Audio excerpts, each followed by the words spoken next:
Hello दोस्तों, I welcome you all on AEC plus digital platform of advance engineering classes.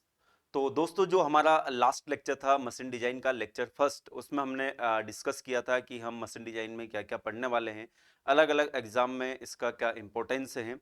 और इसके अलावा हमने पहली यूनिट स्टार्ट करी थी, दैट इज डिज़ाइन प्रिंसिपल। तो यहाँ पर हमने जाना था कि जिस मशीन एलिमेंट की हम डिज़ाइन करते हैं, तो डिजाइन करने से पहले कौन कौन से फैक्टर के बारे में हमें ध्यान रखना पड़ेगा। तो वो सारा डिस्कशन आई होप आप लोगों ने देखा होगा, वो क्लास आपने देखी होगी। आज का जो सेशन है इसमें हम बात करेंगे सिंगल स्टैटिक और मल्टी स्टैटिक लोड सिचुएशन में किस तरह से डिजाइन करते हैं हम किसी कंपोनेंट की। और इसके अलावा अगर फटीक लोडिंग है तो वहाँ पर डिफरेंट तरह के स्ट्रेस साइकिल हमें देखने को मिलते हैं। तो इन दोनों टॉपिक के बारे में हम इस सेशन के अंदर डिस्कस करने वाले हैं। तो आगे बढ़ने से पहले मैं आप लोगों को बताना चाहूंगा कि आप लोगों को मंडे टू फ्राइडे डेली यहाँ पर आपको क्लासेस देखने को मिलेगी। पूरा डिटेल में हम ये सब्जेक्ट लेकर चल रहे हैं। जो मशीन डिजाइन की क्लास का टाइम है आप ध्यान रखें, एट 7:30 PM पर आपको डेली ये क्लास देखने को मिलेगी। इसके अलावा मैकेनिकल का एक और इम्पोर्टेंट सब्जेक्ट जो कि ऑलरेडी रनिंग है, इसकी क्लासेस आपको डेली यहाँ पर 5:30 PM पर देखने को मिलेगी। अच्छा, ये जो क्लासेस है ये मंडे टू फ्राइडे रहेगी। इसके अलावा यहाँ पर अगर मैं बात करूँ तो सैटरडे के दिन आपको live question practice session and doubt clearing session यहाँ पर देखने को मिलेगा। जो भी हम इस वीक के अंदर पढ़ेंगे मंडे टू फ्राइडे, उससे रिलेटेड हम कुछ क्वेश्चंस की प्रैक्टिस करेंगे उस सेशन के अंदर। और अगर आप पढ़ रहे हो तो डेफिनेटली कुछ ना कुछ आपके डाउट्स भी आएंगे, तो उन डाउट्स को भी वहां पर उस सेशन के अंदर हम क्लियर करेंगे। ये वाला जो सेशन रहेगा ये ध्यान रखिए कि लाइव सेशन रहेगा। इसके अलावा संडे के दिन मैराथन सेशन आपको देखने को मिलेंगे। इसमें मोस्ट प्रोबेबली प्रीवियस ईयर के जो पेपर्स हैं अलग अलग एग्जाम के, उनको यहाँ पर डिस्कस किया जाएगा। चलिए, तो हम सेशन को स्टार्ट करते हैं। ये मेरी प्रोफाइल है। अगर मैं बात करूं कि लास्ट लेक्चर की थोड़ा सा हम रिवाइज कर लेते हैं लास्ट लेक्चर को। तो देखिए, लास्ट लेक्चर में हमने देखा था कि अगर हमें किसी एलिमेंट की, यहां पर सबसे पहले हम बात करते हैं एलिमेंट की अगर डिजाइन करना है, तो यहां पर हम देखते हैं कि इस एलिमेंट के ऊपर लोड कौन कौन से आ रहे हैं। ओके, अब ये लोड की हमने बात करी थी। लोड में भी ये स्टैटिक लोड, में भी ये डायनामिक लोड। स्टैटिक लोड जो कि टाइम के अकॉर्डिंग चेंज नहीं होता है, डायनामिक लोड जो कि टाइम के अकॉर्डिंग चेंज होता है, इससे फटीग लोडिंग भी हम बोलते हैं। तो लोड से आने वाले जो स्ट्रेसेस हैं उनको हम यहाँ पर कैलकुलेट करेंगे। देन उसके बाद में हम यहाँ पर बात करते हैं कि जब हम डिजाइन करनी होती है हमें, तो यहाँ पर हम एक फैक्टर मैंने आपको बताया था, that is factor of safety.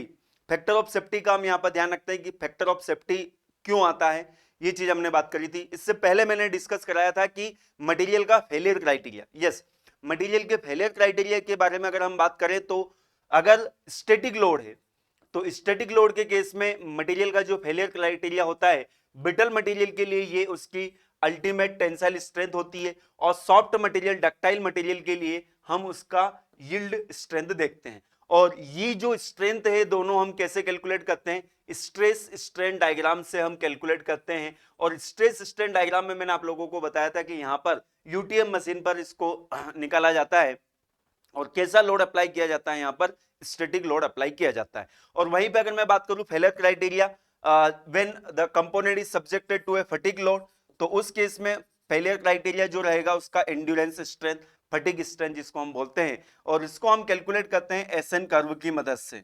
Okay, अब ये एसएन कर्व क्या होता है इसको भी हम आगे वाले सेशन में डेफिनेटली देखने वाले हैं।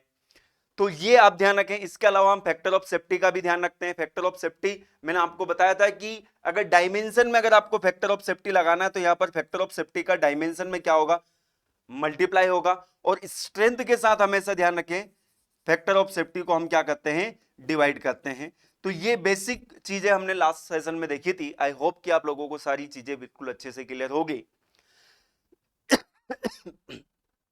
नेक्स्ट अगर मैं बात करूं, देखिए डिजाइन इक्वेशन की, तो देखिए डिजाइन प्रिंसिपल क्या बोलता है कि हमेशा हमें अगर किसी भी एलिमेंट की अगर हम डिजाइन करने जा रहे हैं तो हमेशा वर्स्ट सिचुएशन मानते हुए उसकी डिजाइन करना है। वर्स्ट सिचुएशन मतलब कि ज्यादा से ज्यादा उसके ऊपर कितना लोड आ सकता है, क्रिटिकल क्या कंडीशन हो सकती है, तो वर्स्ट सिचुएशन मान के हम हमेशा कंपोनेंट की क्या करते हैं, डिजाइन करते हैं। इसीलिए तो हम फैक्टर ऑफ सेफ्टी यूज करते हैं, इसीलिए हम यहाँ पर एक और फैक्टर आएगा that is stress concentration factor, उसको भी यहां पर यूज करते हैं। तो देखिए सिंपल अगर मैं बात करूं डिजाइन इक्वेशन की बेटा, तो डिजाइन इक्वेशन का मतलब क्या हुआ, देखिए हमेशा ध्यान रखें कि जो मानने वाला होता है, मतलब लोड, लोड क्या करेगा, कंपोनेंट को फेल करेगा, तो उसकी वजह से आने वाला जो स्ट्रेस है, वो स्ट्रेस अगर मटेरियल की स्ट्रेंथ से अगर कम होगा तो हमारा जो कंपोनेंट है वो हमेशा क्या रहेगा, सेफ रहेगा। ये बात समझ में आ रही कि अगर जो भी लोड एक्ट कर रहे हैं किसी भी कंपोनेंट के ऊपर, उस पर आने वाला जो स्ट्रेस होगा, इंड्यूस स्ट्रेस, वो उस मटेरियल की स्ट्रेंथ से अगर कम होगा तो हमारा कंपोनेंट हमेशा क्या रहेगा, सेफ रहेगा। तो यहां पर एक सिंपल डिजाइन इक्वेशन बनती है क्या, कि इंड्यूस स्ट्रेस जो रहेगा, induce stress is always less than equal to the permissible stress. अब देखिए यहां पर परमिसिबल स्ट्रेस भी हम बोलते हैं,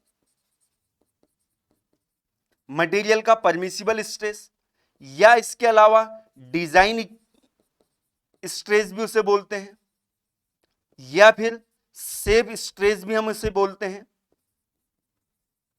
या फिर उसे उस मटेरियल की स्ट्रेंथ भी हम बोल सकते हैं। तो ये जो है ये क्या है, ये वह स्ट्रेस है जो कि उस मटेरियल को क्या करेगा, फेल करने की कोशिश करेगा, और ये जो है ये क्या है, उस मटेरियल की स्ट्रेंथ है जो कि उसको क्या करेगी, बचा के रखेगी। तो ये फेल करने वाला अगर इसकी स्ट्रेंथ से कम होगा तो हमारा कंपोनेंट हमेशा क्या रहेगा, सेफ रहेगा। ये आप भी अच्छे से समझ सकते हो। तो ये एक मात्र डिजाइन इक्वेशन है। अब इस डिजाइन इक्वेशन में अकॉर्डिंग टू लोड हम यहां पर इसमें मॉडिफिकेशन करते जाते हैं। तो बेसिक इक्वेशन तो एक्चुअल में यही है। ओके, अब देखिए यहां पर मैंने आपसे बात करी थी कि जो ये कंपोनेंट के ऊपर लोड आता है, it may be a static load और it may be a dynamic load. Okay, अब देखिए स्टैटिक लोड, जैसे कि अगर मैं बात करूं, एक छोटा सा एग्जांपल लूं कि सपोज हमारे पास एक शाफ्ट है, ये शाफ्ट है, इस शाफ्ट के ऊपर एक कंटिन्यूसली इसका वजन एक्ट करेगा, वो तो लगता ही है हमेशा, तो उसकी वजह से इसके अंदर स्ट्रेस आएगा। तो ये जो वजन है इसमें कोई परिवर्तन हो सकता है क्या, कभी भी? जब तक हम इस शाफ्ट को कट ना करें या कुछ इसमें मटेरियल ऐड ना करें तब तक तो कोई चांस नहीं। तो हम बोल सकते हैं कि इसके वेट की वजह से, इसके वेट की वजह से आने वाला जो लोड है, मतलब ये वेट ही एक्चुअल में लोड है, तो इसकी वेट की वजह से आने वाला जो स्ट्रेस है इसमें, ये स्ट्रेस कैसा है, कांस्टेंट है कि नहीं? तो इसका वेट जो है, किसी भी मशीन के कंपोनेंट का जो वेट है ना, वो एक स्टैटिक लोड की तरह एक्ट करता है, वो एक स्टैटिक लोड की तरह एक्ट करता है।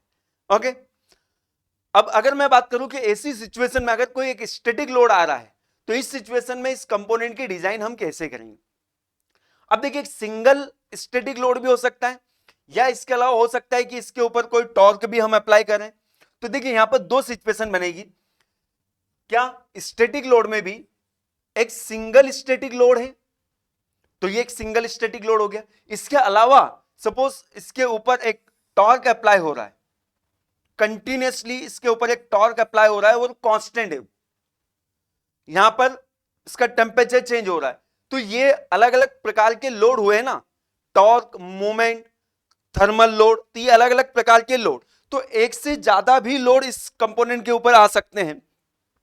तो उस सिचुएशन में इसकी डिजाइन हम कैसे करेंगे? तो यहां पर ये स्टैटिक लोड के केस में दो सिचुएशन बन जाती है, एक सिंगल स्टैटिक लोड अगर आ रहा है कंपोनेंट के ऊपर, या फिर एक से ज्यादा लोड आ रहे हैं, मल्टी स्टैटिक अगर लोडिंग है, तो वहां पर हम कौन सी इक्वेशन का यूज करेंगे, ये आज के सेशन में हम देखने वाले। इसी तरह से फिर जो डायनामिक लोडिंग होगी, उस डायनामिक लोडिंग में भी हम यही चर्चा करने वाले हैं कि अगर एक सिंगल डायनामिक लोड है या मल्टी डायनामिक सिचुएशन है तो किस तरह से कंपोनेंट की हम डिजाइन करेंगे। क्लियर है? तो देखिए यहां पर अगर मैं बात करूं, सबसे पहला जो टॉपिक है हमारा, design under a multi static load situation. Multi static के पहले हम बात करते हैं स्टैटिक, सॉरी, तो design under a static load situation.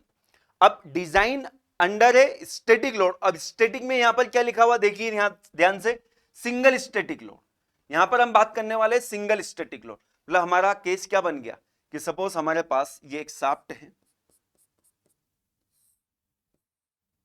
अब ध्यान से देखिएगा, ये एक शाफ्ट है, इसके ऊपर एक टेंसाइल लोड आ रहा है Ft।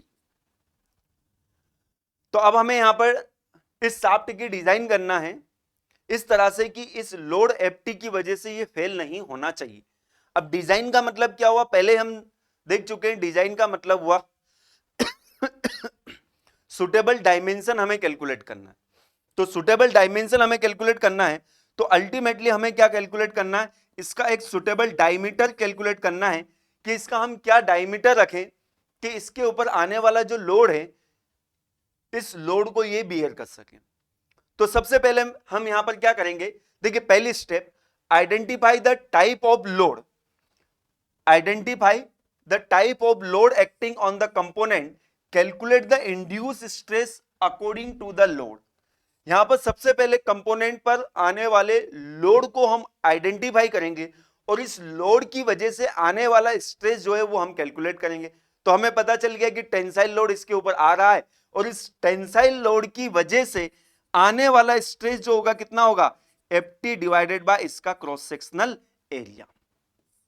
ये हमने कैलकुलेट कर लिया और यही स्ट्रेस जो है ना बेटा क्या कहलाता है, इंड्यूस स्ट्रेस।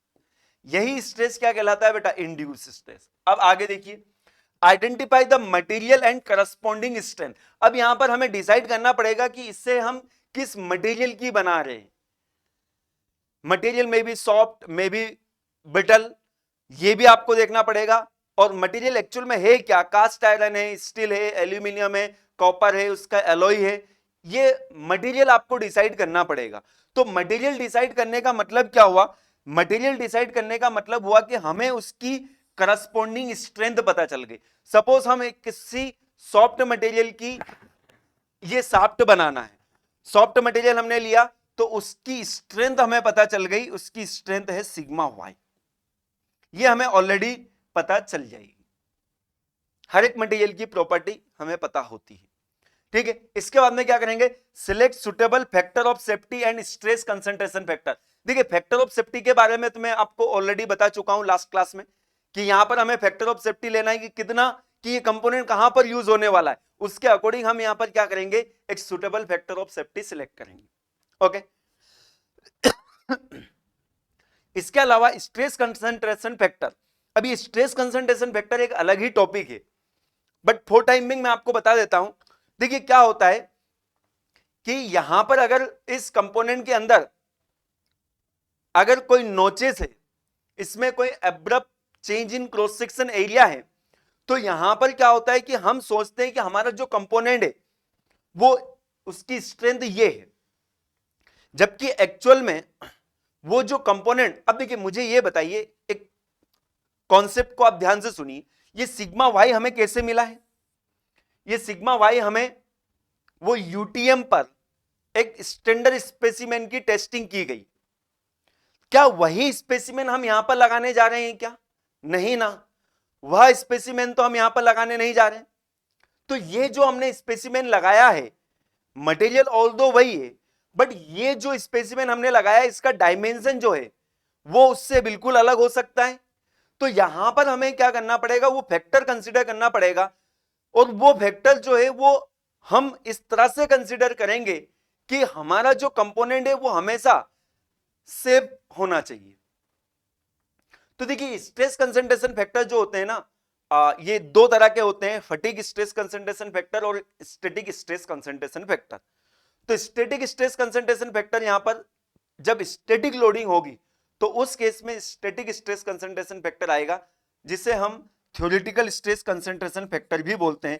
इसके बारे में अभी ज्यादा आपको सोचने की जरूरत नहीं, एक अलग से ही टॉपिक आएगा। इसकी वैल्यू जो होती है ये ध्यान रखें 1 से 3 के बीच में होती है, कब कितनी होगी वो सारी सिचुएशन हम देखेंगे।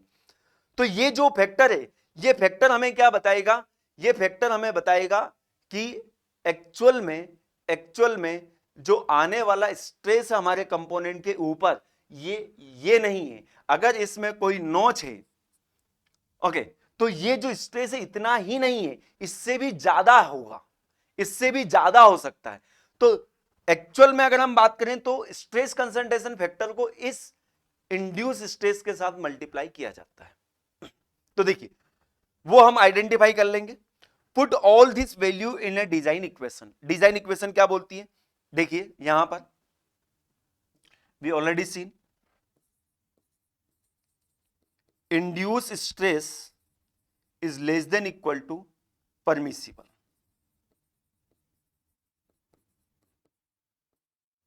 स्ट्रेस। तो देखिए इंड्यूस स्ट्रेस क्या है, एफ टी अपॉन ए,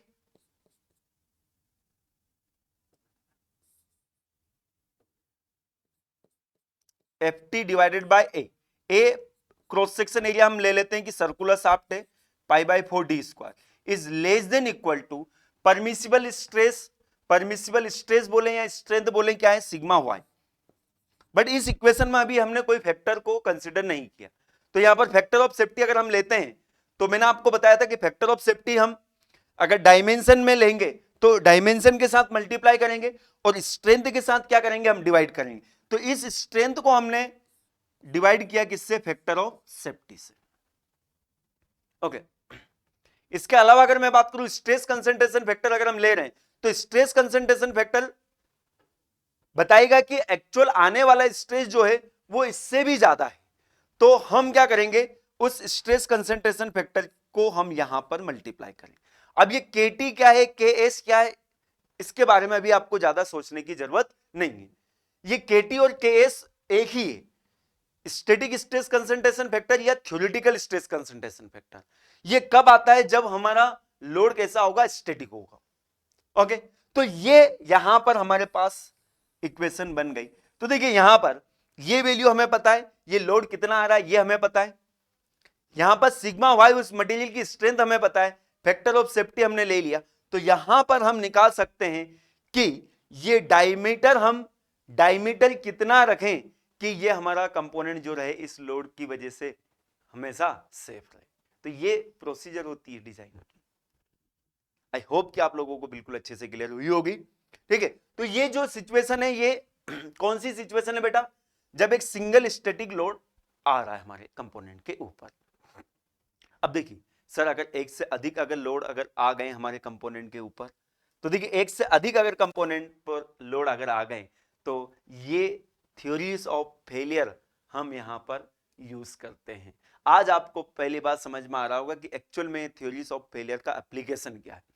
तो थ्योरीज ऑफ फेलियर का एप्लीकेशन देखिए, जब कंपोनेंट जो है उसके ऊपर एक से अधिक लोड एक्ट कर रहे हैं, अब एक से अधिक लोड एक्ट कर रहे हैं तो वहां पर फिर आपको क्या निकालना होता है, प्रिंसिपल स्ट्रेस प्रिंसिपल स्ट्रेन निकालना होता है। उसके बेसिस पर फिर हम यहां पर उस कंपोनेंट की क्या करते हैं, डिजाइन करते हैं। तो देखिए यहां पर मैं आपको एक बार पहले भी बता चुका हूं कि ये वाला जो टॉपिक है, ये वाला टॉपिक हम लोग, हमारा इंस्टीट्यूट जो है इस टॉपिक को पूरा डिटेल में कवर करता है स्ट्रेंथ ऑफ मटेरियल में। तो यहां पर ये सारी थ्योरीज ऑफ फेलियर का जो कॉन्सेप्ट है आपको स्ट्रेंथ ऑफ मटेरियल में देखने को मिलेगा। ओके तो बिल्कुल आप निश्चिंत रहें, वहां पर ये सारी थ्योरीज ऑफ फेलियर पढ़ाएगी। मैंने पहले ही बता दिया था आपको कि यहां पर एक्चुअल में हमारा मशीन डिजाइन जो है स्टार्ट होता है कहां से, when the component is subjected to a dynamic loading. Static loading में डिजाइन कैसे करते हैं मैंने आपको प्रिंसिपल बता दिया, कॉन्सेप्ट बता दिया, सारी थ्योरीज ऑफ फेलियर के बारे में आप लोगों को हर्षित सर स्ट्रेंथ ऑफ मटेरियल में बताएंगे। ओके अब सुन लीजिए, यहां पर देखिए यहां पर स्टेप्स क्या है, identify all the load acting on the component. जो भी लोड एक्ट कर रहे हैं कंपोनेंट के ऊपर उसको हम आइडेंटिफाई करेंगे। सपोज हमने देखा कि सपोज हमारे पास एक सर्कुलर शाफ्ट है, इस पर एक टेंसाइल लोड आ रहा है, इसके ऊपर टॉर्क भी आ रहा है। तो इस टॉर्क की वजह से क्या होगा बेटा, शियर स्ट्रेस इंड्यूस होगा। इस टेंसाइल लोड की वजह से क्या होगा, नॉर्मल स्ट्रेस आएगा। अरे ये सुनो, तो यहां पर हम क्या करते हैं, ये शियर स्ट्रेस नॉर्मल स्ट्रेस ये इस कंपोनेंट के ऊपर आप देख सकते हो ना, एक से अधिक लोड है ये, तो इसकी वजह से यहां पर शियर स्ट्रेस भी आ रहा है, नॉर्मल स्ट्रेस भी आ रहा है। तो हम यहां पर इनके कॉम्बिनेशन से कैलकुलेट करते हैं principal stress sigma 1 sigma 2, principal strain epsilon 1 epsilon 2, और यहां पर हम क्या करते हैं, ये थ्योरीज ऑफ फेलियर हम यूज करते हैं। बाकी जो कॉन्सेप्ट है वो रिमेन सेम जो हमने स्टैटिक लोड के केस में, सिंगल स्टैटिक लोड के केस में पढ़ा था। क्या? Calculate the corresponding induce stress, इससे हम स्ट्रेस कैलकुलेट कर लेंगे। Select suitable factor of safety, stress concentration factor हम ले लेंगे। Select suitable theories of failure, जैसे कि आपको पता है मैक्सिमम प्रिंसिपल स्ट्रेस थ्योरी हम यूज करते हैं ब्रिटल मटेरियल के लिए। ब्रिटल मटेरियल के लिए क्या होता है, इसमें पूरा कॉन्सेप्ट अभी मैं यहां पर डिस्कस नहीं करने वाला हूं, तो ये आप ध्यान रखिए। तो वहां पर हम क्या करेंगे, अगर ब्रिटल मटेरियल है तो principal stress theory, Rankine theory जिसे हम बोलते हैं, उसको हम अप्लाई करेंगे। इसी तरह से डिफरेंट टाइप की थ्योरीज हम अलग अलग मटेरियल, अलग अलग लोडिंग सिचुएशन में हम यूज करते हैं। ओके, तो ये कॉन्सेप्ट था बेटा when the component is subjected to a static load.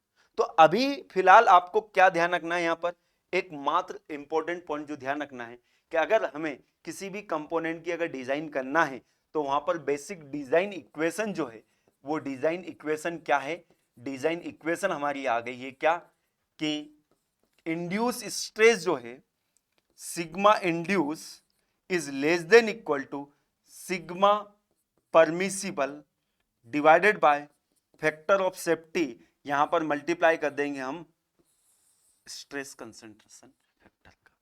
और ये सिग्मा परमिसिबल एक्चुअल में है क्या, देखिए इसको हम यहां पर ऐसा लिख सकते हैं, अगर मटेरियल हमारा हार्ड है तो यहां पर सिग्मा यू आ जाएगा, और अगर सॉफ्ट मटेरियल है तो यहां पर बेटा सिग्मा वाई आ जाएगा। ये कॉन्सेप्ट आप लोगों को क्लियर हुआ? ये आपको इक्वेशन याद रखनी। ओके अब देखिए जो रियल सिचुएशन है, वैसे तो अगर हम बात करें तो जो अभी तक हमने पढ़ा ये सब थ्योरेटिकल है। स्टैटिक लोड तो कंपोनेंट के ऊपर बहुत ही रियरली आता है, लोड तो चेंज होता ही रहता है। मतलब रियल सिचुएशन जो रनिंग मशीन की कंडीशन होती है, वहां पर मशीनों के ऊपर जो लोड होता है वो तो कंटिन्यूसली चेंज होता ही है। हर एक कंपोनेंट के ऊपर लोड जो है वो कंटिन्यूसली क्या होता है, चेंज होता है। तो एक्चुअल में जो रियल सिचुएशन होती है वो फटिक लोडिंग वाली होती है, कि कंपोनेंट के ऊपर क्या हो रहा है कि लोड कंटिन्यूसली क्या कर रहा है, वेरी कर रहा है। तो यहां पे अगर मैं बात करूं कि जब लोड वेरी करेगा, मतलब अब हमारे पास सिचुएशन आ गई है डिजाइन अंडर डायनामिक और फटिक लोडिंग। ओके, अब यहां पर भी दो केस बनेंगे, सिंगल डायनामिक लोड और multi dynamic load situation. Okay, अब देखिए यहां पे अगर मैं बात करूं तो अगर लोड वेरी कर रहा है कंपोनेंट के ऊपर, तो डेफिनेटली उसके ऊपर आने वाला जो स्ट्रेस होगा वो भी क्या करेगा, टाइम के अकॉर्डिंग वेरी करेगा। तो यहां पर अगर हम स्ट्रेस साइकिल बनाते हैं,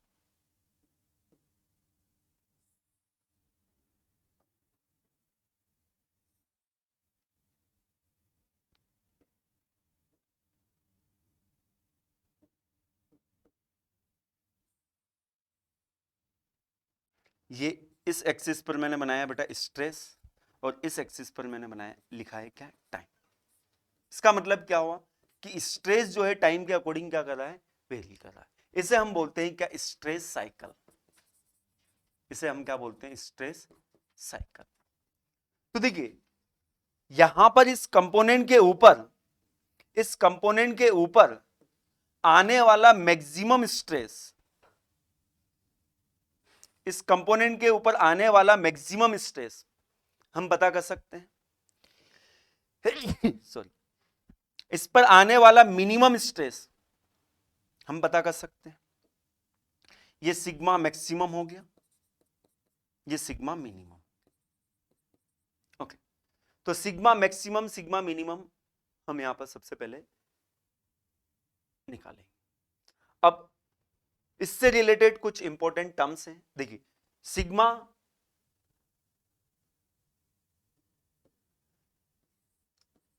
MIN, ये क्या है, मिनिमम स्ट्रेस।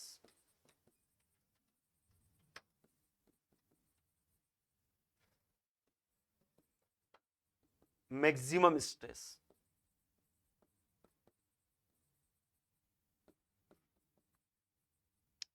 यहां पर एक टर्म आती है जिसे हम बोलते हैं स्ट्रेस रेंज।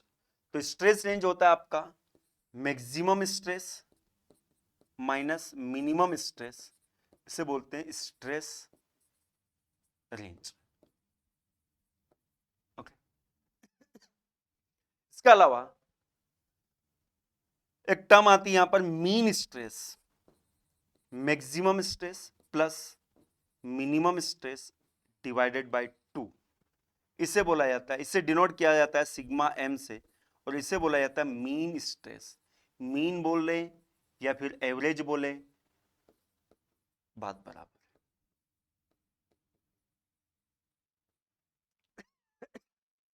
और एक और बहुत ही इंपॉर्टेंट टर्म आती है that is variable stress, maximum stress minus minimum stress divided by 2, इसको डिनोट करते हैं सिग्मा वी से। कहीं कहीं पर सिग्मा ए से भी डिनोट किया जाता है, इसे बोला जाता है वेरिएबल स्ट्रेस।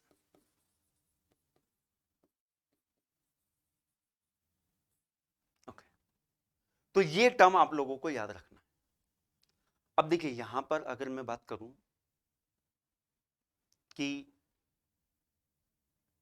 इसका मतलब क्या हो और इसका मतलब क्या हो, तो देखिए अगर मैं बात करूं मीन या एवरेज, तो इसका मतलब क्या होता है कि इतना तो हमेशा उस कंपोनेंट के ऊपर स्ट्रेस आ ही रहा है, इतना तो हमेशा आ ही रहा है। और ये वेरिएबल क्या बताता है कि हां ये मीन से और ऊपर कितना जा सकता है। जैसे कि आप लोग पढ़ते हैं मीन इफेक्टिव प्रेशर, एक on an average pressure inside the cylinder, जबकि एक्चुअल में प्रेशर जो होता है वहां पर वेरी करता है। एक ऑन एन एवरेज प्रेशर हम लेते हैं, उसे क्या बोलते हैं मीन इफेक्टिव प्रेशर। इसी तरह से यहां पर ये मीन क्या ऑन एन एवरेज इतना तो होगा ही होगा, और बाकी ये सिग्मा वी और सिग्मा ए ये क्या बताता है और उस मीन से कितना ऊपर नीचे हो सकता है। तो देखिए यहां पर अगर मैं बात करूं तो सिंगल डायनामिक लोड सिचुएशन हो या फिर मल्टी डायनामिक लोड सिचुएशन हो, उसकी वजह से यहां पर स्ट्रेस जो है वो क्या करेगा वेरी करेगा। अब यहां पर स्ट्रेस वेरी करेगा बेटा, और स्ट्रेस जो होता है यहां पर हम 3 कैटेगरी में इन स्ट्रेस साइकिल को डिवाइड करते हैं। ये एक्चुअल में जो हमने पहले देखा ना, दिस इज स्ट्रेस साइकिल, मैंने आपको बताया। अब ये स्ट्रेस साइकिल जो होते हैं ना 3 तरह के होते हैं। देखिए सबसे पहला फ्लक्चुएटिंग लोडिंग। अब देखिए यहां से बहुत इंपॉर्टेंट कॉन्सेप्ट स्टार्ट हो जाता है कि देखिए अगर फ्लक्चुएटिंग लोडिंग है, फ्लक्चुएटिंग लोडिंग है, तो मुझे बताइए यहां पर मीन और एवरेज, मीन और एवरेज एक ही चीज है, मीन और एवरेज, और साथ साथ में क्या वेरिएबल स्ट्रेस भी रहेगा क्या। देखिए यहां पर अगर मैं बात करूं फ्लक्चुएटिंग लोडिंग, आप देखिए ये जो एक्सिस है this is stress axis and this is time axis. Okay, ये फ्लक्चुएटिंग स्ट्रेस साइकिल है, फ्लक्चुएटिंग स्ट्रेस साइकिल। तो देखिए फ्लक्चुएटिंग स्ट्रेस साइकिल में यहां से लेकर यहां तक का ये जो स्ट्रेस हो गया ये सिग्मा मैक्सिमम हो गया, और ये सिग्मा मिनिमम। तो देखिए यहां पर मीन अगर हम निकालेंगे तो मीन, ये मीन आ गया, ये मीन आ गया, ये। तो यहां पर फ्लक्चुएटिंग लोडिंग में मीन स्ट्रेस जो है वो प्रेजेंट रहेगा, मतलब mean stress is not equal to 0।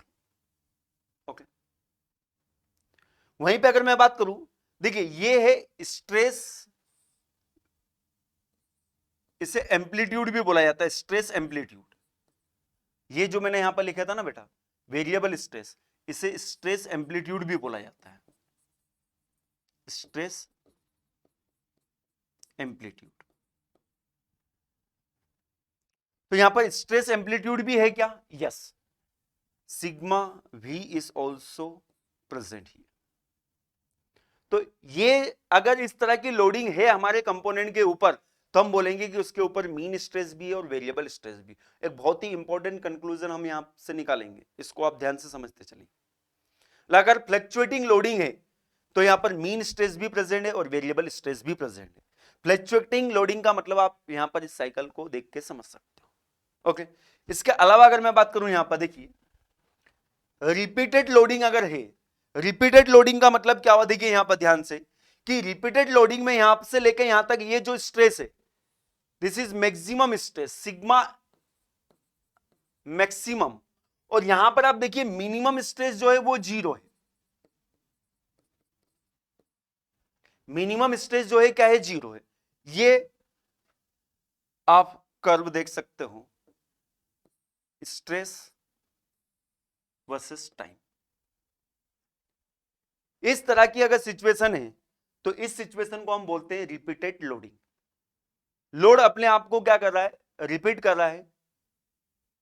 Suppose 100 kilo Newton का लोड एक्ट कर रहा है कंपोनेंट के ऊपर, 100 से फिर 0 हो जा रहा है, फिर वापस 100, फिर 100 से 0, फिर वापस 100।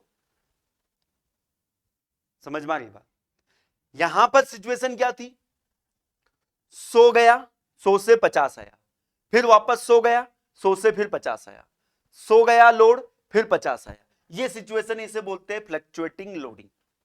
और यहां पर सिचुएशन क्या है बेटा, यहां पर 100 गया, 100 से फिर 0 आया।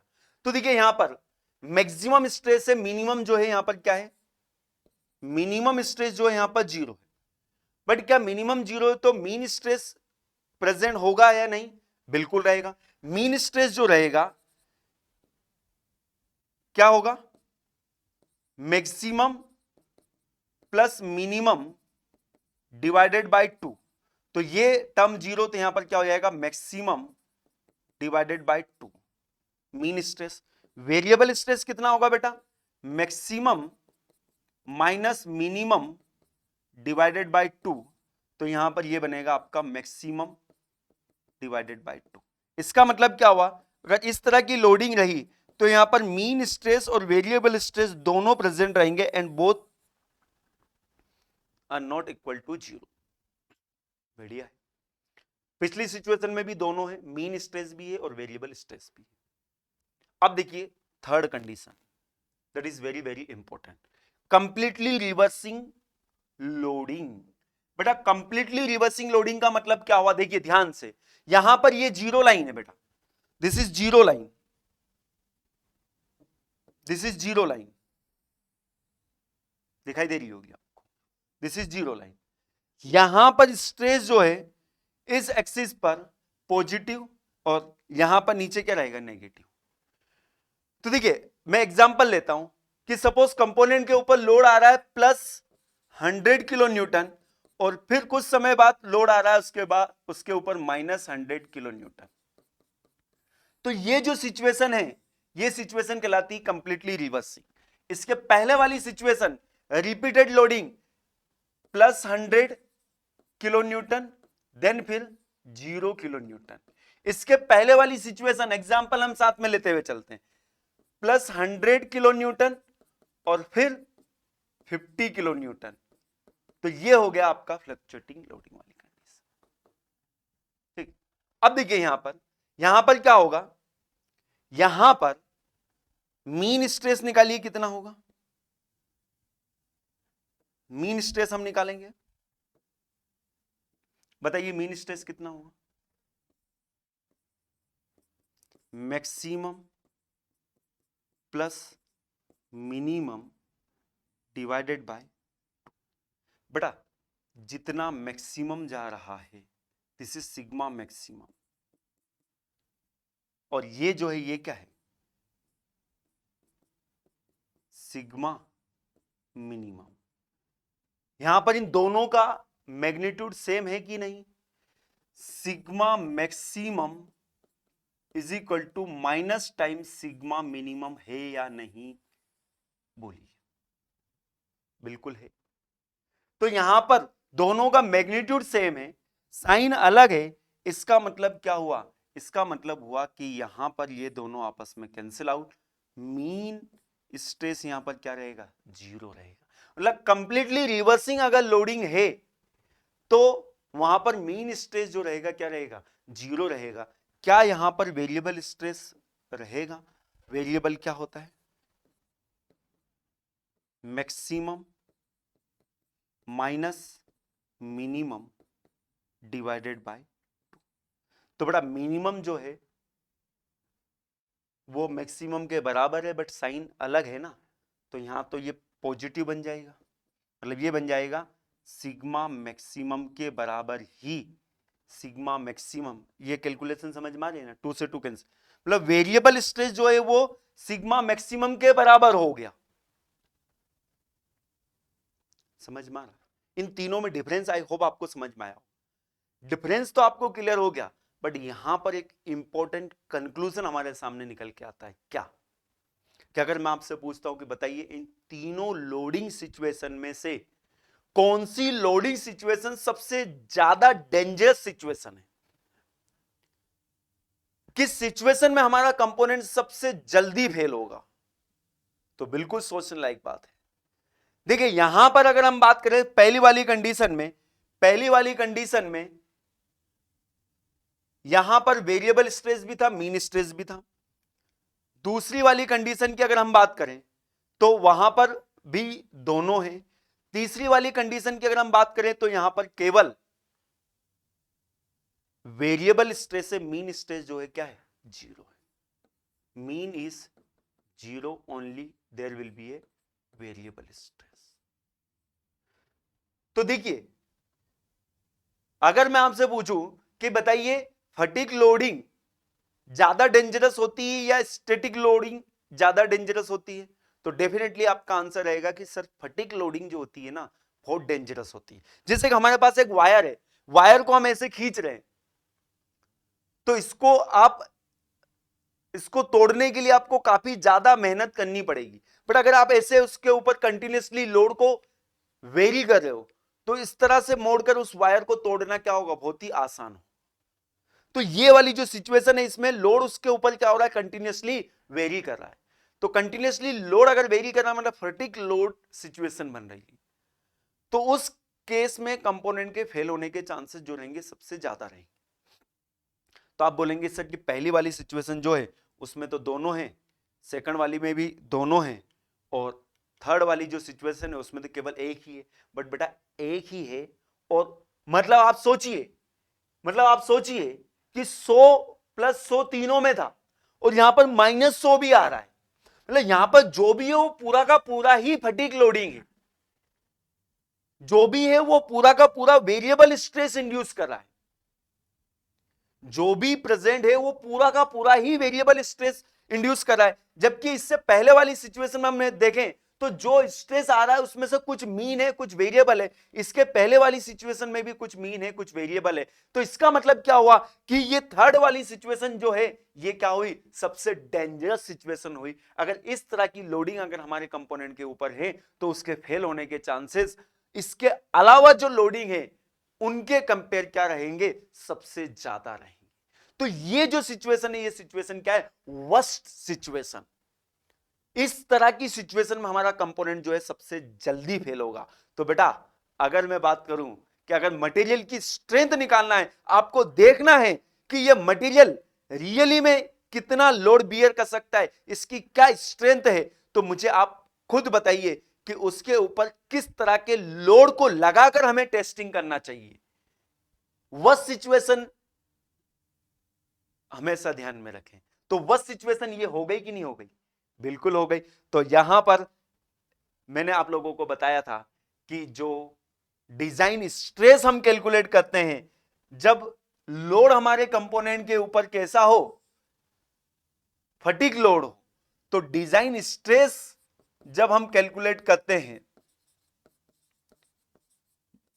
इंड्योरेंस स्ट्रेंथ हम कैलकुलेट करते हैं, तो इंड्योरेंस स्ट्रेंथ कैलकुलेट करते टाइम उस मशीन के ऊपर जो हम लोड अप्लाई करेंगे, किस तरह का लोड अप्लाई करेंगे, completely reverse loading is apply on the component. Flexural testing machine हम यूज करते हैं इंड्योरेंस स्ट्रेंथ को कैलकुलेट करने के लिए, क्योंकि ये इस तरह की लोडिंग जो है ना, यह लोडिंग सबसे डेंजरस लोडिंग है। तो इसके करस्पॉन्डिंग हम स्ट्रेंथ देखेंगे। बाकी अगर इस तरह का लोड हमारे कंपोनेंट के ऊपर एक्ट नहीं किया तो अच्छी बात है, सेफ रहेगा वो। तो ये फ्लेक्सुरल टेस्टिंग मशीन होती है। इसमें हम किस तरह का लोड अप्लाई करते हैं, कंप्लीटली रिवर्सिंग लोडिंग अप्लाई करते हैं। ये बात आप लोग ध्यान रखें इंड्योरेंस स्ट्रेंथ को कैलकुलेट करने के लिए। ओके, तो आई होप यहां तक आपको सारी चीजें बिल्कुल अच्छे से क्लियर हो गई होगी। नेक्स्ट जो हमारा सेशन रहेगा बेटा, उसको बिल्कुल अटेंड करना ना भूलें। काफी इंपॉर्टेंट कॉन्सेप्ट हम देखेंगे कि अगर हमारे कंपोनेंट के ऊपर फटीग लोडिंग आती है तो किस तरह से हम उसकी डिजाइन करेंगे। मतलब वहां पर हम पढ़ेंगे गुडमैन, सोडरबर्ग एंड गर्बर का कॉन्सेप्ट। ओके, तो आई होप कि आपको सारी चीजें बिल्कुल अच्छे से क्रिस्टल क्लियर समझ में आ गई होगी। तो नेक्स्ट लेक्चर में हम आगे की चीजें, स्ट्रेस साइकिल, कंप्लीटली रिवर्सिंग और अदर देन कंप्लीटली रिवर्सिंग, इन चीजों को हम देखेंगे। ओके, सो सेशन में ज्वाइन होने के लिए बहुत बहुत धन्यवाद आप लोगों का। ओके, और अगर आप पूरा कंप्लीट बैच एक्सेस करना चाहते हो, एसएससी जेई की अगर आप प्रिपरेशन कर रहे हो, तो आप हमारी मोबाइल एप्लीकेशन AEC प्लस पर ये सार्थक बैच एक्सेस कर सकते हो। सार्थक बैच जो है exclusively design for SSC JE 2023। ये बैच जो है आपको मिलेगा AEC प्लस एप्लीकेशन पर। ओके, आप प्ले स्टोर से डाउनलोड कर सकते हो। ये जो बैच है, जैसा कि मैंने आपको बताया, एसएससी जेई 2023 के लिए डिजाइन किया गया है। इसी तरह से सारे सब्जेक्ट कंप्लीटली डिटेल में यहाँ पर पढ़ाए गए हैं। साथ में आपको यहाँ पर फ्री टेस्ट सीरीज भी देखने को मिलेगी। ओके, इसके अलावा अगर आप किसी अदर स्टेट जेई या एई एग्जाम की प्रिपरेशन कर रहे हैं तो उसके लिए you can access our Vijay batch. Vijay batch सभी स्टेट की जेई और एई का पूरा कंप्लीट टेक्निकल का सिलेबस कवर करता है। ओके, इसके अलावा अगर आपकी प्रिपरेशन हो चुकी है, आप चाहते हो, अच्छा केवल नॉन टेक्निकल के लिए भी, नॉन टेक्निकल में आपको reasoning, aptitude, history, polity, economics, geography, Hindi, English, यहां पर नॉन टेक्निकल में जितने भी लेक्चर्स अवेलेबल है मोबाइल एप्लीकेशन पर, वो सारे डिजिटल बोर्ड पर अवेलेबल है। ओके, साथ में प्रैक्टिस सेशन भी वहां पर आपको देखने को मिलेंगे। और अच्छा, जो भी क्लासेस चलती है सार्थक बैच, विजय बैच में, वो लाइव क्लासेस भी है, वहां पर रिकॉर्डेड लेक्चर ऑलरेडी डले हुए, और साथ में लाइव क्लासेस भी वहां पर आपको डेली देखने को मिलती है। ओके, ये जो नॉन टेक का महापैक है, इसमें आपको जितने भी नॉन टेक के सब्जेक्ट हैं उनके अच्छी क्वालिटी में, अच्छी फैकल्टी के द्वारा डिटेल में सारे कोर्स, रिकॉर्डेड कोर्स वहां पर देखने को मिलेंगे। साथ में आपको वहां पर प्रैक्टिस सेशन भी देखने को मिलेंगे। तो आप चाहे तो नॉन टेक्निकल के कोर्स को एक्सेस कर सकते हो बाय टेकिंग नॉन टेक का महापैक। इसके अलावा जैसा कि मैंने आपको बताया कि अगर टेस्ट सीरीज अगर आप लेना चाहते हो तो टेस्ट सीरीज भी अलग अलग प्रकार की टेस्ट सीरीज अवेलेबल है हमारी एप्लीकेशन पर। ओके, एसएससी जेई के लिए ऑल इन वन, जो कि सभी एग्जाम को कवर करती है। तो नॉन टेक्निकल की अगर आपको अगर टेस्ट सीरीज चाहिए तो वो टेस्ट सीरीज भी यहाँ पर अवेलेबल है। ओके, और सेशन की पीडीएफ के लिए आप जरूर ज्वाइन करें हमारा public Telegram group, that is AEC plus app and YT discussion channel. यहाँ पर हर सेशन की आपको पीडीएफ देखने को मिलेगी। तो सेशन में ज्वाइन होने के लिए थैंक यू वेरी मच। हम मिलते हैं नेक्स्ट लेक्चर में।